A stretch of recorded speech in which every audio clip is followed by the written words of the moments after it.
China किस प्रकार से ये वायरस बना रहा है। लगभग हमने पिछले महीने में मार्च के लास्ट की बात करूं तो उस समय हमने ये बातें करनी शुरू कर दी थी, जो आज पूरे देश व दुनिया में पूरे मेन मीडिया में जो बातें आ रही हैं उसके बारे में हमने अप्रैल के फर्स्ट वीक में ये बातें करनी शुरू कर दी थी। और वो बातें आप अगर आज देखते हैं, अखबारों को उठाकर देखते हैं, न्यूज़ चैनल को देखते हैं, तो उसके ऊपर लंबी लंबी स्टोरी चल रही हैं। जो चीज़ें अप्रैल के सेकेंड वीक तक, थर्ड वीक तक कोई उठाता नहीं था। आप मेरी टाइमलाइन पर जाकर वो वीडियो देख सकते हैं। अभी हाल ही में एक बड़ी घटना हुई है। वो घटना क्या हुई है? अमेरिका के राष्ट्रपति डोनाल्ड ट्रंप ने चीन को चेतावनी दी है और चेतावनी देते हुए उसने एक खास बात कही है। उसने कहा है कि आपको जानकारी होनी चाहिए कि अमेरिका के राष्ट्रपति के पास एक ब्रीफकेस रहता है। उस ब्रीफकेस में ऐसा बटन रहता है जिसके जरिए न्यूक्लियर हमले के निर्देश दिए जा सकते हैं, ऑर्डर दिए जा सकते हैं, और जो सिर्फ 60 सेकंड के अंदर इंप्लीमेंट हो जाते हैं। मतलब अमेरिका का राष्ट्रपति कहीं भी रहे, उसके साथ एक ब्रीफकेस हमेशा रहता है जिसके अंदर न्यूक्लियर हमले को दागने के लिए उचित अरेंजमेंट होता है। उसमें एक बटन उसको दबाने की आवश्यकता है, उसका प्रोसेस कैरीड आउट हो जाता है, उसकी कमांड को निर्देश चले जाते हैं जहां पर वो तैनात हैं, कहां पर किस सीमा का न्यूक्लियर बम फोड़ना है, उसके निर्देश जारी होकर 60 सेकंड के अंदर हमला हो जाता है। तो आप देखिए कितना फास्ट है। कहीं अमेरिका के राष्ट्रपति अपने एयरफोर्स 1 के प्लेन में है, वहां से वो बटन दबाएंगे तो 60 सेकंड के अंदर हमला हो जाएगा।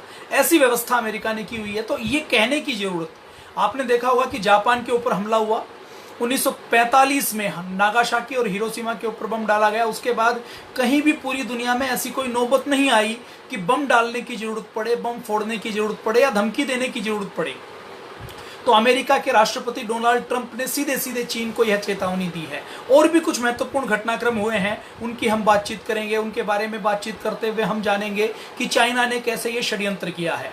हम पिछले एपिसोड में कई बार ये बात कर चुके हैं कि चाइना आज वो 50 साल पुराना चाइना नहीं है, 1949 से पहले का चाइना नहीं है, 1900 से पहले का चाइना नहीं है, जिसको ब्रिटेन जिसको थप्पड़ मारता रहा, जिसकी पिटाई करता रहा, जापान जिसकी पिटाई करता रहा, जिसको अफीमची देश के रूप में कहा जाता था। अफीम चाटकर अफीम की पिनक में सारे चीनी सोते रहते थे। उनके राजा ने अफीम का इंपोर्ट जब बंद कर दिया, ब्रिटेन के ऊपर रोक लगा दी, तो ब्रिटेन ने उनके घर में घुसकर उनकी पिटाई की।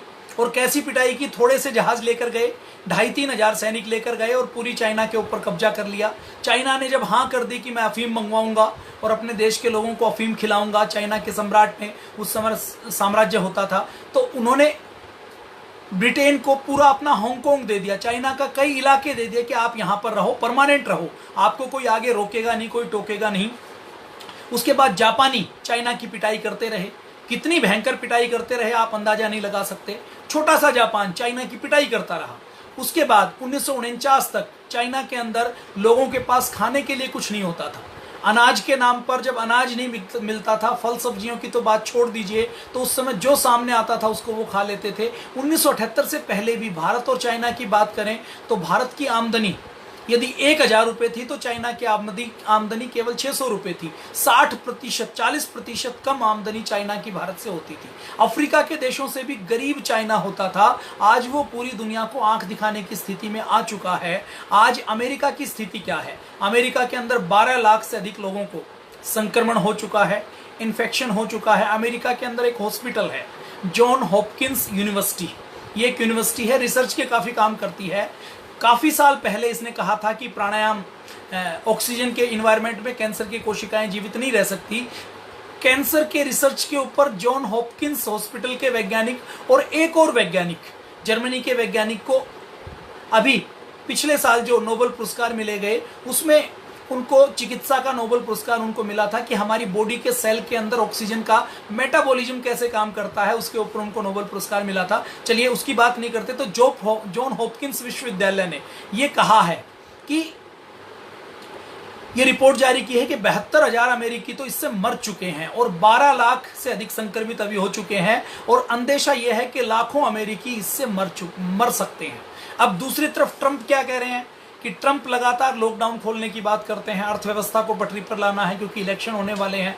इसलिए ट्रंप ने कहा है कि अब कोरोना वायरस से लड़ने के लिए जो टास्क फोर्स बनाई गई है हम उसको भंग कर देंगे और अब कोरोना के नाम से हम लॉकडाउन नहीं रखेंगे। अमेरिका के लोग बहुत बहादुर हैं, बहुत वॉरियर्स हैं। हम अमेरिका के लोगों को साथ मिलकर अब लॉकडाउन खोलकर कोरोना से लड़के और कोरोना की जंग को हमने जीत लिया है। अगर हम ये जंग नहीं जीतते तो 72,000 नहीं 20 लाख लोग मरते। तो ये ट्रंप बयान दे रहे हैं। उसमें कुछ बयान ऐसे हैं जो वहां की लोकल पॉलिटिक्स को इंप्रेस करने के लिए हैं, लोकल पॉलिटिक्स में प्रभाव जमाने के लिए हैं। तो मूल बात यह है कि चाइना के इस वायरस का पर्दाफाश पूरी दुनिया में हो रहा है। अभी एक और घटनाक्रम हुआ है।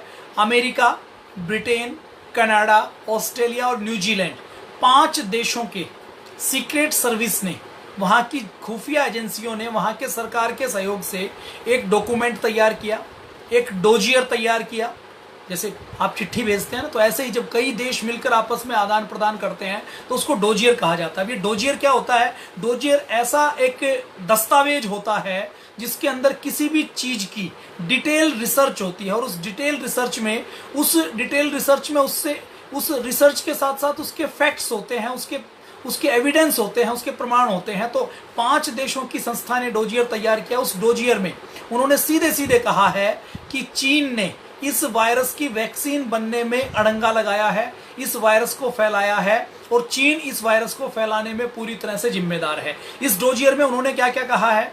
उस डोजियर में 5 देशों की एजेंसी, देखिए घटनाक्रम कैसे बढ़ रहे हैं कि 26-27 मार्च के आसपास, अब से लगभग 1.25 महीना पहले, ट्रंप पहले इसको चाइनीज वायरस कहता है, वुहान वायरस कहता है, एक आरोप लगाते हैं। चीन उसका अपोज करता है। चीन अपने प्रोपेगेंडा की लॉबी को सक्रिय कर देता है। वो लॉबी पूरी दुनिया में अपने एम्बेसडर के माध्यम से, राजदूत के माध्यम से, कम्युनिस्ट मीडिया के माध्यम से, कम्युनिस्ट लॉबी के माध्यम से पूरी दुनिया में ये बातें फैलाते हैं कि ये तो चाइना ने नहीं बनाया, ये तो प्राकृतिक है, ये तो नेचुरल है। WHO के बारे में आपको मैं बता चुका हूं कि WHO चाइना की कठपुतली बनकर काम कर रहा है। तो इसमें ये 5 देश मिलकर अब चाइना के ऊपर डोजियर में ये आरोप लगाते हैं और ये सौंप देते हैं उसको, इंटरनेशनल लेवल के ऊपर ये जारी कर देते हैं कि हम चाइना के ऊपर ये आरोप लगा रहे हैं। तो वो ये कहते हैं कि चाइना ने इस कोरोना वायरस के बारे में, इस वुहान वायरस के बारे में, चाइनीज वायरस के बारे में उन्होंने 15-20 पेज की पूरी रिपोर्ट बनाई है और उसके रिपोर्ट में वो कहते हैं कि चीन बिल्कुल नहीं चाहता कि इस वायरस की कोई वैक्सीन मिले। चीन नहीं चाहता कि पूरी दुनिया इस वायरस से बचे, बल्कि चीन ने ये वायरस पूरी दुनिया में फैलाया है। इसमें उन्होंने अलग अलग पॉइंट वाइज उन्होंने लिखा है। सबसे पहला उन्होंने पॉइंट लिखा है कि चीन यदि इस चाहता तो इस वायरस की वैक्सीन बन सकती थी, लेकिन चीन इसकी वैक्सीन बनने नहीं देना चाहता। तो सबसे पहला आरोप तो यह है। अब इस आरोप को जस्टिफाई करने के लिए उन्होंने 10 पॉइंट और दिए हैं। उन 10 पॉइंट में क्या है? वो कहते हैं कि जिस दुनिया की जिस वैज्ञानिक रिसर्च लैब ने, देखिए जब कोई वायरस फैलता है तो उस वायरस का लाइव सैंपल लिया जाता है, मतलब उस वायरस का एक्टिव वायरस, उस बीमारी का एक्टिव वायरस या बैक्टीरिया जो भी उसका मूल कारण है उसके सैंपल को लिया जाता है। फिर जो वैक्सीन बनाई जाती है वो वैक्सीन किसी भी तरीके की हो सकती है। उस वैक्सीन का और उस वायरस के साथ ट्रायल किया जाता है। कंप्यूटर में ट्रायल होता है, सेल लाइन ट्रायल होता है, उसके स्ट्रक्चर के ऊपर ट्रायल होता है, उसके जीनोम के ऊपर ट्रायल होता है और उसके बाद उसका फिर जानवरों के ऊपर ट्रायल होता है। मैं इस विषय का एक्सपर्ट नहीं हूँ, लेकिन जो मैंने जैसे अपनी रिसर्च लैब में जो काम करते हैं, कर्क्यूमिन का कैसे इफेक्ट होता है, तो जो मैंने सुना है उसके आधार पर मैं बता रहा हूं। उसमें अलग अलग प्रोसेस अलग अलग हो सकता है, बीमारी का अलग हो सकता है, वायरस का अलग हो सकता है, औषधि का अलग हो सकता है, उसके अलग अलग तरीके हो सकते हैं। तो 5 देशों के डोजियर में 5 देशों की सरकारों ने चाइना के ऊपर यह आरोप लगाया है कि यदि जिस दुनिया की लैब ने आपसे लाइव वायरस मांगा, आपके पास सैंपल है और आप वो वायरस का सैंपल दे नहीं रहे हैं। आज यदि आपके मन में सवाल आएगा कि पतंजलि इसकी दवाई क्यों नहीं बनाता, तो पतंजलि को इसकी दवाई बनाने के लिए, पतंजलि जैसा कोई भी इंस्टीट्यूट है तो इसका जिंदा वायरस चाहिए, इसका जीवित वायरस चाहिए। जब तक वो जीवित वायरस नहीं होगा, उसके ऊपर अलग अलग तरह के ट्रायल नहीं होंगे, तब तक इसकी कोई बीमारी, इसका कोई उपचार हो नहीं सकता। अब दूसरा उन्होंने आरोप क्या लगाया कि आपने किसी भी संस्था को, किसी भी सरकार को, किसी भी रिसर्च लैब को इसका लाइव वायरस उपलब्ध नहीं करवाया। दूसरा उन्होंने कहा कि आपने किसी वैज्ञानिक को, किसी रिसर्च साइंटिस्ट को ग्राउंड जीरो पर, मतलब जहां से ये फैला वहां पर जाने की अनुमति नहीं दी। फिर उन्होंने आरोप लगाया कि आपने इस पेशेंट जीरो, केस जीरो, मतलब जिसमें सबसे पहले इस वायरस के लक्षण दिखाई दिए, उससे मिलने की अनुमति नहीं दी। उसके बाद फिर उन्होंने आरोप लगाया कि ये आदमियों से आदमियों के बीच में फैल रहा है। इस आदमियों से आदमियों के बीच में फैलने के बारे में चाइना को जानकारी थी। ताइवान 31 दिसंबर को कह चुका है, लेकिन फिर भी चाइना ने इसको दूसरे देशों तक इसको शेयर नहीं किया, WHO तक शेयर नहीं किया और दूसरे देशों को इसके बारे में आगाह नहीं किया। तीसरा, उन्होंने आरोप लगाया कि जिस भी चाइना के अंदर जिस भी डॉक्टर ने या पत्रकार ने या जिस भी व्यक्ति ने, विसल ब्लोअर ने इसके बारे में आवाज उठाई, डॉक्टर ली के बारे में मैंने बात की थी, जिन्होंने दिसंबर में सबसे पहले इस वायरस को देखा, तो इसके बारे में अपने दोस्तों से बात की कि ये बहुत खतरनाक है, इससे बहुत बड़ा खतरा हो सकता है। तो डॉक्टर ली को पहले तो गायब, उनसे माफी लिखवाई जाती है, उनको टॉर्चर किया जाता है और उसके बाद एक दिन उनको गायब कर दिया जाता है। एक 2 लाइन की खबर आती है कि डॉक्टर ली को कोरोना हो गया था और उनकी डेथ हो गई। उसके बाद एक ऐसी डॉक्टर फेना थी, उनको गायब कर दिया जाता है। ऐसे ही एक पत्रकार है, एक बिजनेसमैन है, एक टीवी के रिपोर्टर हैं, ऐसे 8 व्यक्तियों को एक एक लाइन में गायब कर दिया जाता है।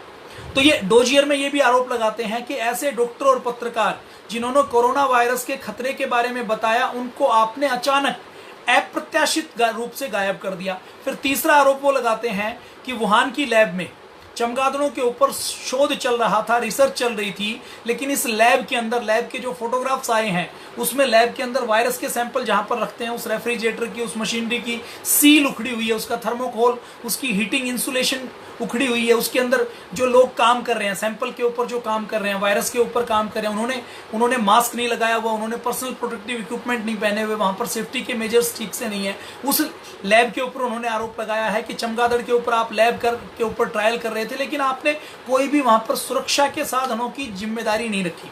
फिर उन्होंने चौथा आरोप लगाया है कि आपने इस लैब में, जैसे लैब तो बहुत बड़ी है, धरती के 2400 मीटर नीचे है, 2.5 किलोमीटर नीचे है, तो इस लैब के अंदर आपने लेबोरेटरी के उस पूरे हिस्से को नष्ट कर दिया।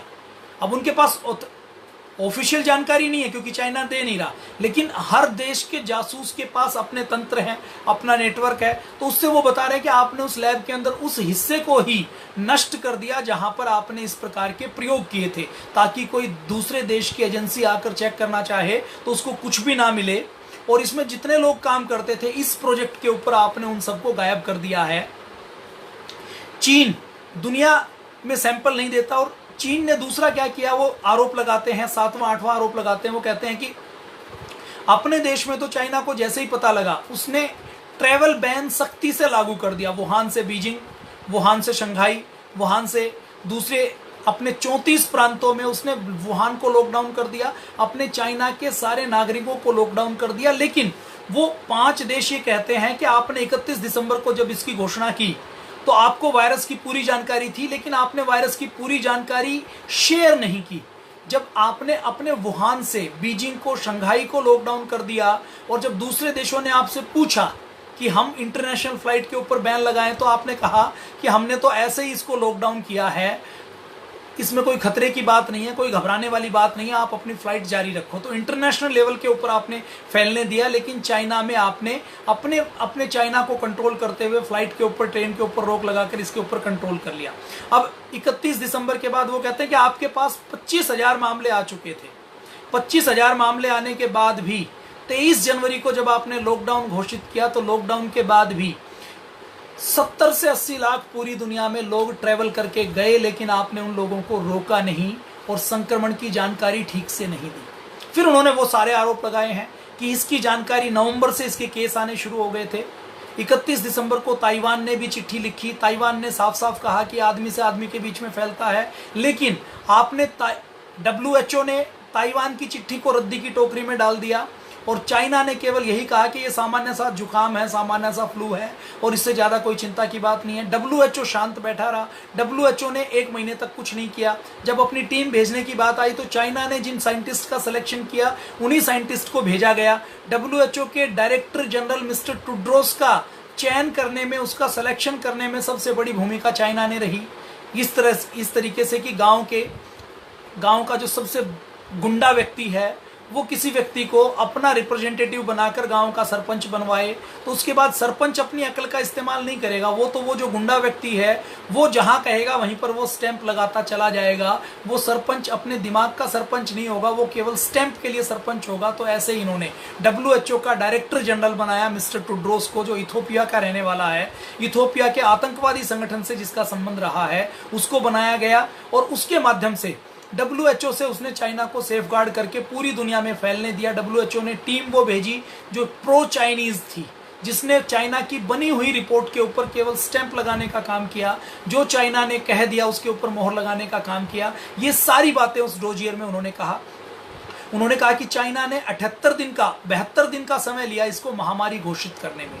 पूरी जनवरी निकाल दी, पूरी फरवरी निकाल दी, मार्च में 12 मार्च के बाद जब पूरी दुनिया के 150 से अधिक देशों में जब ये फैल चुका था, उसके बाद आपने इसके ऊपर रोक लगाने की बात की, इंटरनेशनल फ्लाइट के ऊपर रोक लगाने की बात की। तो इसके बारे में सारी जानकारी वो कहते हैं, वो इसके बारे में और आगे बताते हैं और आरोप लगाते हैं कि आपने जिन डॉक्टर्स को गायब किया गया, अमेरिका ने आपसे जो सवाल पूछे उन सवालों का कोई उत्तर नहीं दिया। अमेरिका ने, फ्रांस ने, ब्रिटेन ने, कनाडा ने, ऑस्ट्रेलिया ने, न्यूजीलैंड ने, इन देशों ने जब कहा कि हम आपके यहाँ अपनी टीम भेजने चाहते हैं, अपने रिसर्च साइंटिस्ट भेजना चाहते हैं, तो आपने उसको अलाउ नहीं किया। तो इन सारी चीजों के ऊपर देखिए स्टेप बाय स्टेप काम हो रहे। पहले चाइनीज वायरस इसको कहा गया, उसके बाद यूएसए के अंदर यूएसए की 2 कंपनियों ने वहां की कोर्ट में चाइना के खिलाफ $20 ट्रिलियन का मुकदमा फाइल किया। उसके बाद अमेरिका की कोर्ट में, अमेरिका की सीनेट में, अमेरिका की संसद में, सीनेट में सीनेटर्स ने एक एक्ट को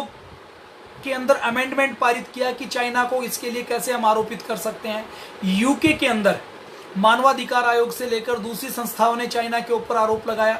यूके के अंदर साफ साफ यूके की संस्थाओं ने, यूके की MI6 ने ये कहा कि चाइना का रोल इसमें ठीक नहीं है और आने वाले समय में चाइना के ऊपर गहरी नजर रखने की आवश्यकता है, चाइना के ऊपर कोई भरोसा करने की आवश्यकता नहीं है। तो इन सारी चीजों से ये बातें आ रही हैं। ऑस्ट्रेलिया का प्रधानमंत्री कह रहा है, इधर फ्रांस से, स्पेन से, इटली से भी ऐसी आवाजें उठ रही हैं कि ये जो वायरस है ये तो खतरनाक बहुत ज्यादा है और इसके बारे में कुछ समझ में नहीं आ रहा। तो इन सारी चीजों के बीच में अभी जो 5 देशों का डोजियर आया है, और इसके बीच में कुछ घटनाएं और हुई हैं। कुछ घटनाएं क्या हुई हैं कि चीन ने उल्टा दादागिरी दिखाई है। दादागिरी कैसी दिखाई है? एक ऐसे ही चाइना और जापान के बीच में, China, Japan, South Korea, North Korea, Vietnam, Philippines, इन सारे देशों के बीच में जो समुद्र है, जैसे भारत में श्रीलंका के नीचे जो समुद्र है उसको हिंद महासागर कहा जाता है, बीच में मलक्का की खाड़ी है, और इधर मलक्का की खाड़ी से होते हुए साउथ चाइना सी पड़ता है, जहां से वियतनाम लगता है, जहां से नॉर्थ कोरिया लगता है, साउथ कोरिया लगता है, जहां से जापान लगता है, जहां से फिलीपींस लगता है, ये देश लगते हैं। तो यहाँ पर जो समुद्र है, समुद्र के बारे में नियम क्या होता है कि किसी भी देश के अंदर लगभग 200 नॉटिकल मील तक उस तट की सीमा मानी जाती है, उस देश की सीमा मानी जाती है, और उसके बाद जितना भी समुद्र है उसको इंटरनेशनल सी माना जाता है। एक तरीके से इंटरनेशनल कानून उसके ऊपर लागू होते हैं। अब चाइना ने दादागिरी क्या की? चाइना ने दादागिरी करते हुए साउथ चाइनीज सी में अपने मिसाइल दागनी शुरू कर दी। और ये मिसाइल कब दागी? 15-20 दिन पहले, उसके बारे में भी हमने बातचीत की थी। अभी वो वहां पर आर्मी की एक्सरसाइज कर रहा है, युद्ध का अभ्यास कर रहा है। अभी चाइना ने और क्या किया है, अपने चंद्रयान को चांद के ऊपर अपने यान को भेजने की शुरुआत शुरू कर दी। तो जो देश महामारी में फंसा हो वो इन लफड़ों में थोड़ा ही पड़ेगा। आप सोचिए कि आपने घर में अपने घर में मान लीजिए 10 व्यक्ति हैं, 10 में से 3 व्यक्ति बीमार हैं और हॉस्पिटलाइज हैं, और ऐसी बीमारी फैली हुई है जो सबको हो सकती है, तो क्या उस समय हम कोई शादी करते हैं क्या? अभी लॉकडाउन चल रहा है पूरे भारत में, तो गाड़ियों की खरीद तो नहीं करते ना। अब लॉकडाउन चल रहा है तो कोई नया इक्विपमेंट, इंटरटेनमेंट का काम या और कोई नया कंस्ट्रक्शन करने का काम तो नहीं सेरते ना। मेरा घर है 3 कमरों का, मान लीजिए मुझे 1 कमरा और बनाना है, तो मैं बीमारी घर के अंदर होगी तो उस समय बनाऊंगा क्या? कुछ नया सोच ही नहीं पाएगा माइंड। लेकिन चाइना इतना फ्री और रिलैक्स है, उसको ये लगता है कि जैसे ये तो आम और नॉर्मल चीज है, इसमें कुछ फर्क पड़ने वाली बात नहीं है। मैं यान भी छोड़ रहा हूँ, मैं न्यूक्लियर टेस्ट भी कर रहा हूँ, मैं मिसाइल भी छोड़ रहा हूँ, मैं साउथ चाइना सी में आर्टिफिशियल द्वीप भी बना रहा हूं, मैं वहां पर एक्सरसाइज भी कर रहा हूं, मैं दूसरे देशों को धमकाने का भी काम कर रहा हूं, मैं मास्क भी बेच रहा हूं, मैं पीपी भी बेच रहा हूं, मैं जांच किट भी बेच रहा हूं, मैं पूरी दुनिया से व्यापार के नाम पर पूरी दुनिया की बाउंड्रीज खोलने की बात कर रहा हूं। जब G20 की बैठक हुई तो G20 में चाइना सीधे सीधे कहता है कि देखो अब ये वायरस तो फैल ही गया है, अब हमें ये जो पूरे अलग अलग देशों में ट्रेड के ऊपर बैन लगा हुआ है, इस ट्रेड के बैन के ऊपर हमें ये बैन हटा देना चाहिए। अब ये सारे जब दावे आते हैं, अब अमेरिका ने बहुत टाइट पलटवार किया है, बहुत टाइटली कहा है। दूसरा एक आरोप उन्होंने ये लगाया है कि साउथ चाइना सी में अमेरिका ने फिलीपींस की नौकाओं के ऊपर रोक लगा दी, वहां पर उनके ऊपर गोलीबारी की, वियतनाम के ऊपर दादागिरी दिखाता है। तो ये करके चाइना साउथ चाइना सी में और इस एशिया के इस रीजन में अस्थिरता पैदा फैलाना चाहता है, ये आक्रामक रुख अपनाया हुआ है। तो अमेरिका ने क्या किया, अमेरिका ने F-35 के कैरियर अपनी नेवी की शिप को वहां पर भेज दिया, वहां पर डिप्यूट कर दिया।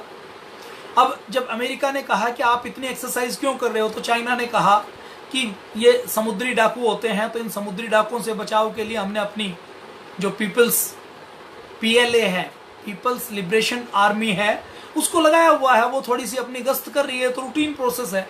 अब अमेरिका कहता है कि आपका ये रूटीन प्रोसेस है, लेकिन इस समय तो कोरोना फैला हुआ है, कहीं इंपोर्ट एक्सपोर्ट तो हो नहीं रहा है, तो समुद्री डाकुओं से आपको क्या खतरा है, आपका क्या बिगाड़ लेंगे जो आप ऐसे ही एक्सरसाइज कर रहे हैं, कभी मिसाइल छोड़ रहे हैं, कभी गोलीबारी कर रहे हैं, कभी अपने जहाज़ों को ऐसे ही घुमा रहे हैं ताकि साउथ कोरिया डर जाए, जापान डर जाए, वियतनाम डर जाए, फिलीपींस डर जाए। तो अब चाइना और अमेरिका के अंदर ये आरोप प्रत्यारोप चल रहे हैं। इन आरोप प्रत्यारोपों के बीच में अमेरिका के जो विदेश मंत्री हैं माइक पोम्पियो जी, वो भी बार बार आरोप लगाते हैं। वो कहते हैं कि हमारे पास पूरे प्रमाण हैं और हम प्रमाण दिखाने के लिए तैयार हैं और हम दिखाएंगे। अमेरिका के सीनेट के सीनेटर्स ने WHO को चिट्ठी लिखकर ये कहा है कि इस वायरस से संबंधित जितना भी डाटा है, जितनी ईमेल हैं, जितने SMS हैं, जितना भी रिकॉर्ड है, वो सब हमें उपलब्ध करवाइए। हमें ये वायरस प्रकृति का बनाया हुआ नहीं लग रहा, ये लैब के अंदर जेनेटिकली मॉडिफाइड किया हुआ वायरस लगता है। HIV की खोज जिसने की उसने भी यही बयान दे दिया।